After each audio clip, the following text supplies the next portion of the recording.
Assalamualaikum warahmatullahi wabarakatuh. Salam sejahtera untuk kita semua. Ketemu lagi bersama saya Muhammad Fadli Abdina. Dalam kesempatan ini kita akan kembali melanjutkan sesi sharing-sharing kita berkaitan dengan sektor pertanian. Pada pertemuan atau pada sharing sebelumnya, kita telah membahas tentang apa sih itu yang namanya kelembagaan dan bagaimana peran penting kelembagaan untuk mengembangkan atau untuk memajukan sektor pertanian di Indonesia. Pada kesempatan ini kita akan melanjutkan berkaitan dengan penguatan kelembagaan dari sisi bagaimana setiap anggota yang tergabung dalam kelembagaan ini memiliki modal sosial. Nah, ini kita akan membahas tentang modal sosial ini, modal sosial untuk membangun kelembagaan pertanian. Apa itu modal sosial? Modal sosial merupakan sumber daya sosial yang dapat dipandang sebagai investasi untuk mendapatkan sumber daya baru dalam masyarakat. Oleh karena itu, modal sosial diyakini sebagai salah satu komponen utama untuk menggerakkan kebersamaan, ide, kemudian kesaling percayaan dan saling menguntungkan untuk mencapai tujuan bersama. Nah, inilah dia modal sosial itu. Ya. Modal sosial ini memiliki peranan yang sangat penting sekali untuk memegang bagaimana memfungsikan dan memperkuat kehidupan masyarakat modern. Ya. Berbagai persoalan dan penyimpangan yang terjadi di berbagai negara ini disebabkan oleh kerdilnya modal sosial yang dimiliki atau yang tumbuh di tengah masyarakat kita. Ya, oleh karenanya mobilitas yang lemah akan meredupkan semangat gotong royong untuk mencapai kebersamaan, kemudian dan implikasinya akan meningkatkan pengangguran dan akhirnya akan meningkatkan kriminalitas dan menghalangi setiap upaya untuk meningkatkan kesejahteraan penduduk. Nah, oleh karenanya modal sosial ini sangat penting untuk bagaimana kita tumbuhkan di tengah masyarakat kita. Terlebih lagi khususnya untuk bagaimana kita bisa mengembangkan kelembagaan untuk menuju kemajuan sektor pertanian kita. Nah, jadi beberapa definisi tentang modal sosial ini, banyak para ahli berpendapat tentang modal sosial ini. Tapi pada intinya adalah modal sosial ini merupakan kemampuan yang timbul atas kepercayaan dari diri seseorang untuk berada di tengah-tengah komunitasnya, berada di tengah-tengah kelompoknya. Nah, dengan kata lain, modal sosial ini ialah merupakan modal interaksi yang positif yang dapat dikembangkan oleh individu tertentu ketika ingin berada dalam suatu kelompok tertentu. Nah, ini bagaimana mengembangkan modal sosial yang isinya adalah bagaimana mengembangkan kepercayaan dan mengembangkan yang namanya saling peduli dan lain sebagainya.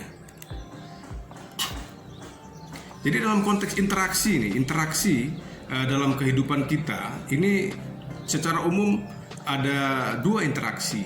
Ada dua interaksi. Yang pertama ada interaksi secara individual. Nah, ada yang kedua ada interaksi secara institusional.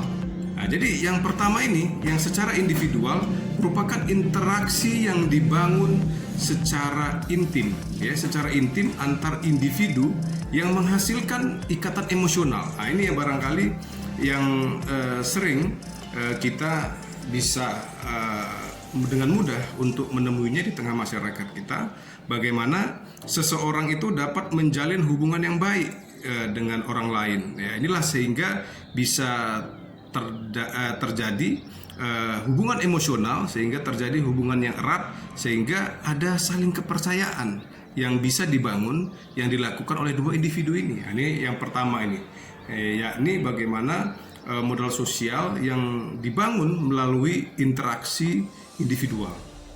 Nah, yang kedua adalah interaksi yang dibangun dari skala institusional. Nah, ini kalau kita bicara kelembagaan pertanian, pasti kita bicara bagaimana interaksi yang dibangun oleh seorang individu kepada institusinya atau lembaganya atau kelompoknya. Sehingga ini bisa menimbulkan memiliki kesamaan visi dan tujuan bersama.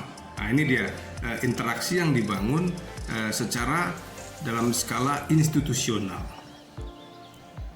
Meskipun interaksi tadi sudah kita sampaikan, interaksi itu ada dua, baik secara individu maupun secara institusional. Akan tetapi orang-orang melakukan interaksi, komunikasi, dan kemudian menjalin kerjasama ini pada dasarnya dipengaruhi oleh keinginan untuk bagaimana dapat berbagi dengan cara untuk mencapai tujuan bersama, yang tidak jarang sebenarnya perbedaan tujuan organisasi ini atau tujuan bersama ini bertentangan dengan dirinya sendiri. Tetapi karena kita untuk mencapai kebersamaan, maka kita harus dengan mudah untuk bagaimana bisa mengalah untuk kemajuan, untuk kepentingan bersama. Jadi interaksi yang dilahirkan ini memiliki modal sosial atau melahirkan modal sosial berupa ikatan-ikatan emosional yang dapat menyatukan orang untuk mencapai tujuan bersama, yang kemudian pada akhirnya menumbuhkan kepercayaan, kemudian menumbuhkan keamanan yang tercipta dari adanya relasi yang relatif panjang ini. Oleh karenanya kita dalam kehidupan bermasyarakat, dalam kehidupan sehari-hari ini bagaimana kita harus belajar untuk bagaimana dapat mendahulukan kepentingan bersama dibandingkan dengan kepentingan pribadi kita. Meskipun terkadang kepentingan pribadi kita tidak sesuai dengan kepentingan bersama, tetapi dalam konteks untuk mengembangkan kelembagaan khususnya, ya kita harus bagaimana mengalah agar secara umum teman-teman kita yang berada dalam suatu kelompok, dalam suatu organisasi misalnya, ini dapat merasakan kenyamanan dari sikap yang kita berikan terhadap kelompok kita, terhadap organisasi kita, terhadap rekan-rekan kita. Nah, baik, sekarang bagaimana caranya untuk bagaimana kita dapat menimbulkan atau menumbuhkan modal sosial itu. Jadi modal sosial ini ada unsur-unsur untuk membangunnya. Yang pertama itu ada yang namanya kepercayaan. Bagaimana kita dalam suatu komunitas ini dapat menumbuhkan sikap kepercayaan dan saling percaya antar sesama individu dan individu terhadap institusi dalam suatu kelompok yang berada dalam masyarakat. Gitu. Ini bagaimana setiap kita ini harus bagaimana bisa belajar untuk memiliki sikap mempercayai kepada orang lain, gitu ya. Jadi tidak mudah kita untuk bagaimana memberikan labeling atau justifikasi kepada orang, oh orangnya seperti ini, orangnya tidak bisa dipercaya dan lain sebagainya.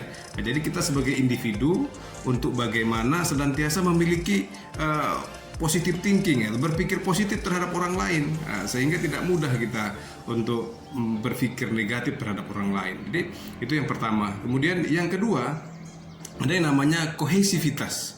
Bagaimana kita ini bisa menjaga hubungan yang erat dan padu dalam membangun solidaritas masyarakat. Jadi yang dimaksud dengan unsur yang kedua tadi adalah kohesivitas, adalah bagaimana kita setiap individu-individu ini dapat menjalin hubungan yang erat antar sesama kita, sesama individu, maupun kita individu terhadap institusi.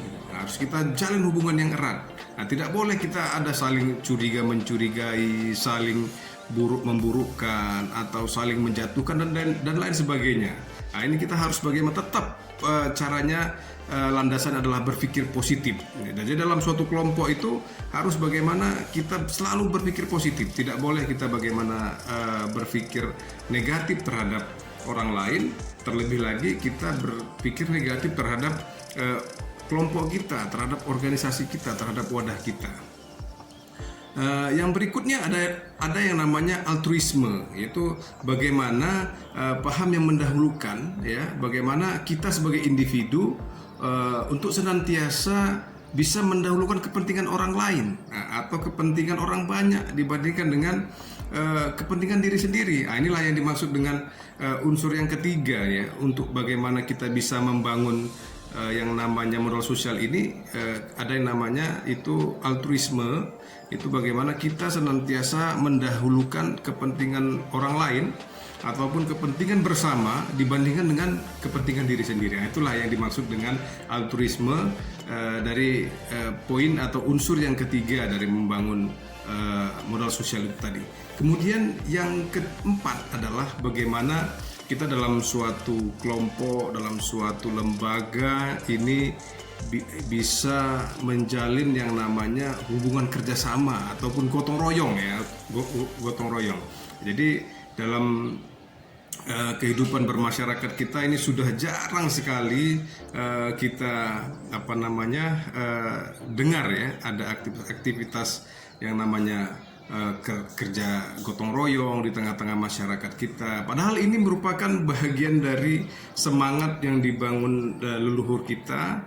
Kalau boleh kita katakan, ini merupakan gotong royong ini bagian dari nilai-nilai kearifan lokal kita, untuk bagaimana kita setiap individu ini bisa menjalin hubungan kebersamaan ya, hubungan kebersamaan untuk mengerjakan sesuatu, untuk menyelesaikan berbagai persoalan yang ada di tengah-tengah masyarakat ya. Kemudian yang kelima, unsur yang kelima dari bagaimana menumbuhkan modal sosial ini adalah jaringan dan kolaborasi sosial. Bagaimana kita ini senantiasa membangun hubungan kerjasama yang baik, kepada orang lain dan antara suatu individu dengan individu lainnya, dan individu terhadap suatu institusi dengan baik. Sehingga tercipta yang namanya komunitas yang positif, sehingga dapat memberikan manfaat bersama di tengah masyarakat. Tadi kita sudah sharing berkaitan dengan apa sih sebenarnya modal sosial itu, dan apa saja unsur-unsur yang dapat menumbuhkan modal sosial di tengah masyarakat. Ya, oleh karenanya untuk bagaimana bisa mengembangkan sektor pertanian dengan melibatkan kelembagaan yang baik, ini tidak terlepas dari bagaimana modal sosial ini bisa kita implementasikan di tengah-tengah masyarakat, khususnya di tengah para petani kita, untuk berhimpun dalam suatu wadah, baik itu kelompok tani dan kelembagaan-kelembagaan lainnya yang menaungi petani. Jadi pada kelompok masyarakat yang memiliki modal sosial yang baik atau modal sosial yang tinggi akan membuka kemungkinan penyelesaian berbagai kompleksitas persoalan yang ada. Sehingga ketika individu-individu dalam suatu kelompok atau suatu komunitas, suatu lembaga ini tidak memiliki modal sosial yang baik, maka ini akan mengedepankan ego-ego personal, di mana dalam suatu komunitas, dalam suatu organisasi, dalam suatu kelompok ini kita banyak kepala gitu ya, rambutnya sama hitam gitu, tetapi isi kepala ini berbeda-beda, beragam. Oleh karenanya bagaimana dengan adanya modal sosial yang kita miliki bisa memberikan toleransi atau memberikan pengertian kepada individu lainnya, sehingga hubungan kerjasama itu dapat terjalin dengan erat. Sebenarnya pada prinsip ini untuk masyarakat pedesaan atau masyarakat tradisional ini sudah terjalin cukup lama, bagaimana nilai-nilai kearifan lokal di tengah masyarakat kita ini sering kita lakukan. Akan tetapi dengan kondisi majunya perkembangan zaman saat ini, kondisi nilai-nilai kearifan lokal di tengah masyarakat kita di pedesaan atau masyarakat yang berada di daerah-daerah ini juga tergerus. Oleh karena banyak masyarakat kita ini cenderung mengutamakan bagaimana ketika berada dalam suatu kelompok ini cenderung bagaimana mau menang sendiri, mau bagaimana pendapatnya saja yang diikutkan. Nah, tidak memperhatikan atau tidak menghiraukan pendapat orang lain. Nah, inilah dengan kondisi hari ini kita harus merubah mindset itu. Justru sebenarnya orang kota yang harus banyak belajar pada dasarnya ke desa. Tetapi dalam kesempatan ini karena disebabkan oleh terjadi pergeseran zaman dengan berkembangnya teknologi, kemudian bergesernya zaman, maka nilai-nilai kearifan lokal yang ada di desa ini harus kita kuatkan kembali, sehingga yang memang dulunya masyarakat di pedesaan itu secara emosional ini cukup kuat, cukup kompak, dan saling memiliki pengertian dan saling memiliki rasa kebersamaan, ini kita pupuk kembali untuk meningkatkan kelembagaan-kelembagaan yang akan dibangun di pedesaan. Di penghujung video ini, saya akan mempertegas untuk memajukan kelembagaan pertanian. Cara yang paling utama adalah dengan menempatkan petani sebagai subjek, ya, sebagai subjek dari pembangunan pertanian atau pelaku utama dari pembangunan sektor pertanian itu sendiri.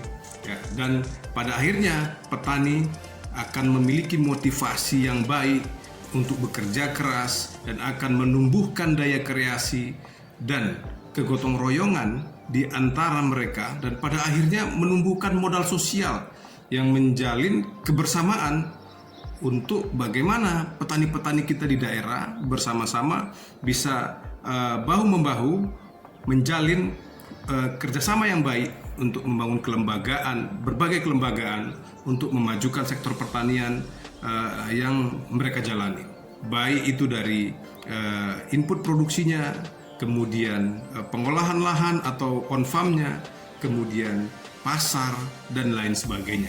Ini dengan adanya modal sosial yang baik, ya, dengan kunci menempatkan petani sebagai subjek, maka petani ini akan lebih bergairah untuk menjalankan usaha taninya, kemudian petani lebih termotivasi untuk mengembangkan, dan petani lebih peka untuk menggunakan berbagai masukan bahkan teknologi yang diberikan dari luar daerah mereka, sehingga pembangunan pertanian berkelanjutan di masa yang akan datang akan lebih baik. Ya, jadi kuncinya tetap petani harus kita jadikan sebagai subjek. Petani kita jadikan sebagai subjek, bukan petani sebagai objek dari pembangunan sektor pertanian di Indonesia ini. Sehingga pada akhirnya petani harus memiliki kepercayaan diri untuk mereka memiliki motivasi untuk mengembangkan diri mereka dengan melibatkan kelembagaan-kelembagaan yang ada, sehingga apapun aktivitas masyarakat pertanian di pedesaan, di daerah ini bisa berkembang, bergeliat dengan baik. Barangkali sampai di sini sharing pada hari ini. Lebih dan kurang saya mohon maaf. Sampai bertemu pada sesi sharing-sharing kita berikutnya. Terima kasih. Sekali lagi saya ucapkan Assalamualaikum warahmatullahi wabarakatuh. Salam sejahtera untuk kita semua.